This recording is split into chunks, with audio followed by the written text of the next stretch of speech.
নমস্কাৰ আস্থা ক্ৰিয়েশ্যনৰ নতুন এটা ভিডিঅ'ৰ মাজলৈ আপোনালোক সকলোকে জনাইছোঁ স্বাগতম। আজিৰ এই ভিডিঅ'টিৰ জৰিয়তে অম্বুবাচীৰ বিষয়ে দুআষাৰমান আপোনালোকৰ লগত আলোচনা কৰিম। যিহেতু অম্বুবাচী সমাগত অৰ্থাৎ হাত আমাৰ আহাৰ মাহৰ ৭ তাৰিখৰ পৰা লাগিব, গতিকে হাততনো আপুনি কি কৰিব নাইবা হাত লগাৰ সময়ত আপুনি কেনেধৰণৰ ব্যৱস্থা নাইবা কেনেধৰণৰ নীতি নিয়ম মানি চলিব সেই সন্দৰ্ভত ক'ম। গতিকে যদিহে এতিয়া আমাৰ চেনেলটি ছাবস্ক্ৰাইব কৰি লোৱা নাই তেনেহ'লে প্লিজ চেনেলটি ছাবস্ক্ৰাইব কৰি কাষত থকা বেল আইকনটো প্ৰেছ কৰি ল'ব। তেনেহ'লে অকণমান সময় পলম নকৰি বলক আজিৰ ভিডিঅ'টিৰ মাজভাগলৈ আগবাঢ়ো। অম্বুবাচীৰ সময়ত কিছুমান বিশেষ কাম কৰাটো একেবাৰে নিষিদ্ধ। এই সময়ত মাটিৰ খনন কাৰ্য অৰ্থাৎ মাটিত হাল বোৱা নাইবা শস্য ৰোপণ আদি কাম নকৰিবলৈ কোৱা হয়।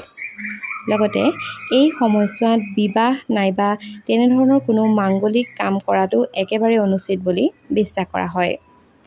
অম্বুবাচীৰ সময়ত দেৱী কামাখ্যা মন্দিৰৰ দুৱাৰ বন্ধ থাকে আৰু পূজা অৰ্চনাও বন্ধ থাকে। এই সময়ত আমি আমিষ ভোজন পৰিহাৰ কৰাটো উচিত। অম্বুবাচী উৎসৱ আহাৰ মাহত পালন কৰা হয় আৰু ইয়াক ধৰিত্ৰী মাতাৰ ঋতু স্নান অৰ্থাৎ ঋতুকাল হিচাপে গণ্য কৰা হয়। এই সময়ছোৱাত কিছুমান বিশেষ কাম কৰাটো নিষেধ আছে, যেনে মাটি খনন কৰা নাইবা হাল বোৱা, অৰ্থাৎ অম্বুবাচীৰ সময়ত মাটি খন্দা নাইবা হাল বোৱা কাম কৰাটো একেবাৰেই অনুচিত।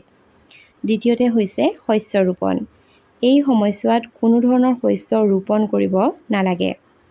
বিবাহ আদি মাংগলিক কাম যেনে ধৰক বিবাহ, অন্নপ্ৰসন্ন আদি মাংগলিক কাম এই সময়ত নকৰিবলৈ কোৱা হয়।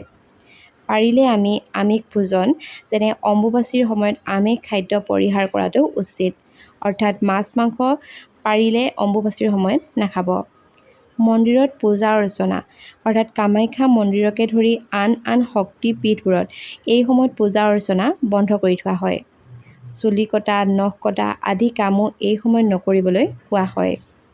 ঘৰৰ দেৱীৰ মূৰ্তিক ৰঙা কাপোৰেৰে ঢাকি ৰাখিব লাগে। যিদৰে অম্বুবাচীৰ সময়ত কিছুমান কাম নকৰিবলৈ কোৱা হৈছে, ঠিক সেইদৰে কিছুমান কাম আকৌ কৰিবলৈ কোৱা হয়। অম্বুবাচীৰ সময়ত আপুনি ঘৰৰ বাচন বৰ্তন কাপোৰ আদি ধুই পৰিষ্কাৰ কৰিব পাৰে। লগতে ঘৰত শান্তিৰ পানী ছটিয়াই ঘৰখন শুদ্ধ কৰিব পাৰে। দেৱীৰ প্ৰতিমূৰ্তিৰ ওচৰত প্ৰাৰ্থনা কৰা। অম্বুবাচীৰ সময়ত এই নিয়মবোৰ মানি চলিলে শুভ ফল পোৱা যায় বুলি বিশ্বাস কৰা হয়। 2025 চনৰ অম্বুবাচী 22 জুনৰ দিনৰ 2:56 পৰা আৰম্ভ হ'ব প্ৰবৃত্তি আৰু সেই সময়ছোৱাৰ পৰাই 23, 24 আৰু 25 জুনত বন্ধ থাকিব মা কামাখ্যাৰ দুৱাৰ আৰু 26 জুনৰ পুৱাহে পুনৰ ভক্তই অৰ্থাৎ আপুনিও দৰ্শন কৰিব পাৰিব মা কামাখ্যা মন্দিৰত।